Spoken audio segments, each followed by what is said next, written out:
नमस्कार। हमारे देश के संसद में शीतकालीन अधिवेशन चल रहा है।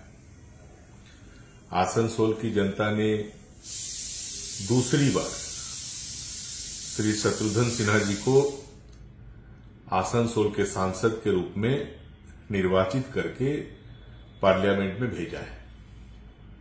आसनसोल के लोगों की ये उम्मीदें रहती है या हर क्षेत्र के लोगों की ये उम्मीदें रहती है कि उनका जो सांसद होगा वो अपने इलाके की समस्याओं को, अपने इलाके की समस्याओं के समाधान के रास्तों को पार्लियामेंट में बखूबी रखेगा, उस पर चर्चा करेगा, उस पर स्पष्टीकरण मांगेगा।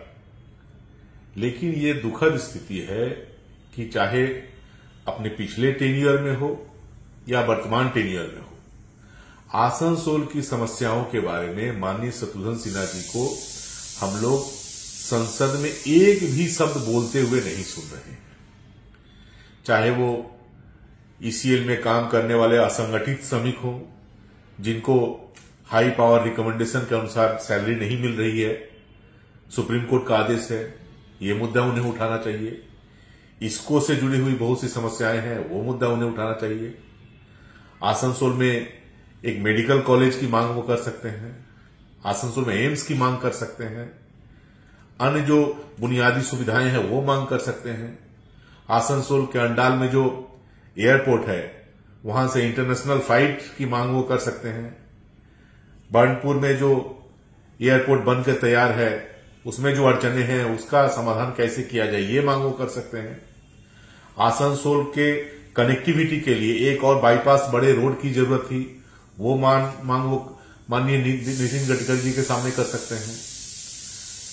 जामुड़िया में जो अखलपुर ब्रिज है उसका चौड़ीकरण किया जाए, ये मांग रेल मंत्री से कर सकते हैं। आसनसोल कोर्ट के सामने जो रेल लाइन है वहां ओवरब्रिज बनाया जाए, इसकी मांग वो कर सकते हैं। लेकिन ये सारे मुद्दे जो दिल्ली से जुड़े हुए जो मामले हैं जिसे पार्लियामेंट में उठाना चाहिए, इन सारे मामलों पर चुप्पी साधे हुए हैं हमारे सांसद जी। एक अभिनेता के रूप में हम सारे लोग उनका सम्मान करते हैं। आसनसोल उत्सव हो, दुर्गापुर उत्सव हो, कलकत्ता फिल्म फेस्टिवल हो, हर जगह उनकी उपस्थिति है। लेकिन केवल फेस्टिवल में अपनी उपस्थिति दर्ज कराने के लिए तो हमने उन्हें सांसद नहीं बनाया है। हमने फेस्टिवल में जरूर आए, जरूर आनंद करें, जरूर आमोद प्रमोद करें, ठीक है। लेकिन आसनसोल की जनता की समस्याओं को पार्लियामेंट में कौन उठाएगा, ये काम कौन करेगा? यही उनका मूल काम है ना। ये काम वो करते हुए नजर नहीं आ रहे हैं। फिर चुनाव आएगा, फिर वो चुनाव में आ जाएंगे। चुनाव में यदि उनकी पार्टी उन्हें नॉमिनेट करती है फिर वो वोट मांगने आएंगे। यदि नहीं भी उनकी पार्टी उन्हें नॉमिनेट करती है तो जो दूसरे व्यक्ति तो उनके पार्टी से कोई न कोई आएंगे। लेकिन अभी तक आसनसोल की जनता ने उन्हें जो प्यार दिया, बिहार में तो वो पराजित हो गए थे ना। बिहार की जनता ने उन्हें नकार दिया था, पटना की जनता ने उन्हें नकार दिया था। लेकिन आसनसोल की जनता ने उन्हें जो प्यार दिया, जो आशीर्वाद दिया, जो समर्थन दिया, इस समर्थन के बदले आसनसोल की जनता को क्या मिला? आसनसोल की जनता के समस्याओं के समाधान के लिए उन्होंने क्या किया? समाधान उन्हें नहीं करना है, समाधान के लिए आवाज तो उठा सकते हैं। बहुत गंभीर आवाज है, बहुत ऊंची आवाज में बोलते हैं, उनकी आवाज लोगों को सुनना भी अच्छा लगता है। तो जब इतनी अच्छी आवाज आपको ईश्वर ने दी है तो उसका सदुपयोग कीजिए और वो उस आवाज से पार्लियामेंट में जाकर आसनसोल की जनता की समस्याओं को उठाइए। हम ये मांग करते हैं, आसनसोल की जनता ये मांग करती है कि प्लीज, बहुत हुआ। आसनसोल से आपने बहुत कुछ लिया, केवल लिया लिया लिया। शत्रुघ्न सिन्हा जी, आपने आसनसोल से बहुत कुछ लिया है, आसनसोल की जनता ने आपको बहुत कुछ दिया है, लेकिन आप भी तो आसनसोल को कुछ दीजिए ना।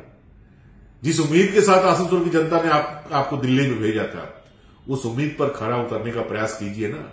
यही तो वो समय है, शीतकालीन सत्र चल रहा है, यहां वहां घूम रहे हैं, घूमिए ठीक है, लेकिन बीच में थोड़ा दिल्ली भी जाइए, पार्लियामेंट में भी जाइए और आसनसोल की जनता के समस्याओं के समाधान के लिए थोड़ा आवाज उठाइए। आसनसोल के लोगों से थोड़ा पूछिए कि आपकी समस्याएं क्या है, कौन से ऐसे मुद्दे हैं जो मुझे दिल्ली में उठाने चाहिए। जनता को पता ही नहीं चला कि आप कब आते हैं, कब चले जाते हैं। कहां बैठते हैं, किससे बात करनी पड़ेगी, ये पता ही नहीं चलता है। ये ठीक नहीं है। लोकतांत्रिक ढांचे को कमजोर करने का प्रयास आप कर रहे हैं। मुझे उम्मीद है कि आप इस पर विचार करेंगे और बहुत जल्द आसनसोल की समस्याओं को दिल्ली में पार्लियामेंट में जाकर उठाने का प्रयास करेंगे। धन्यवाद।